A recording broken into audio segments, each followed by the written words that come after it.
Саламатсыздар, урматтуу мекендештер, урматтуу жердештер. Силер менен кайрадан мен Кубанычбек Осмонбеков, Кыргыз диаспора кеңеши. Кыргыздарда улуу сөз бар, жаман айтпай жакшы жок деп. Бүгүнкү биздин маалымат рубрикабыз болсо, Россия жергесинде курьер болуп иштеген мекендештер боюнча болмокчу. Курьердин эки түрү бар.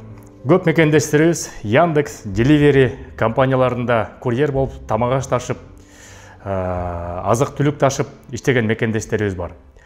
Андан тышкары нелегалдуу иштеген курьер мекендештерибиз тилекке каршы арасында баңгизат ташыгандагы курьер мекендештерибиз бар. Интернеттен, соц тармактардан, көбүнчө Гидро же Телеграм каналдарынан подработка деген жарыяга чалдыгаттагы ал жерде курьер деген сунуш келет. Караса, маянасы жакшы. Бир курьерский доставка кылыш үчүн 5000 рубльдан өйдө акча табышат экен. Бирок ал ташыган мыйзамсыз баңгизат болуп эсептелинет.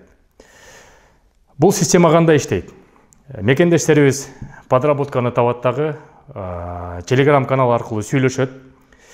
Ошол жерден администратор аларга тапшырма берет, буйрутма берет дагы, сен бул жерден, ушул метродон бул таштын астындагы бир кичинекей затты алып туруп, башка жерге алып барып бересиң деп.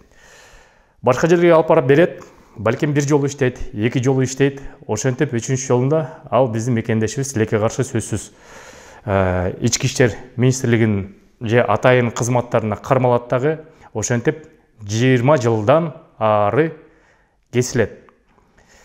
Бул баңгизат ташыган жөн эле курьермин деп кутула албайт, себеп деген ал незаконный оборот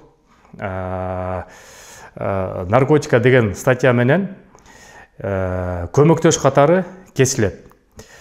Ага буйрутма берген адамдар билинбей калып кете беришет. Тилекке каршы бечара жөнөкөй биздин мекендештерибиз түрмөгө отурат дагы, ата-энеси, бир туугандар Кыргызстандан сыздаган бойдон кала беришет. Ошол себептен мекендештер, баарыңыздарды чакырат элем. Ошол жеңил акчага кызыкпай, ошол доставканы дагы эгерде подработка чыкса, терең ойлонуп туруп чечим кабыл алсаңыздар. Тилекке каршы азыркы күндө ушул статья менен чалдыккан мекендештерибиз абдан көп. Сак саламатта болуңуздар мекендештер, оорубаңыздар, арбаңыздар, ден соолукта болуңуздар. Ийгилик.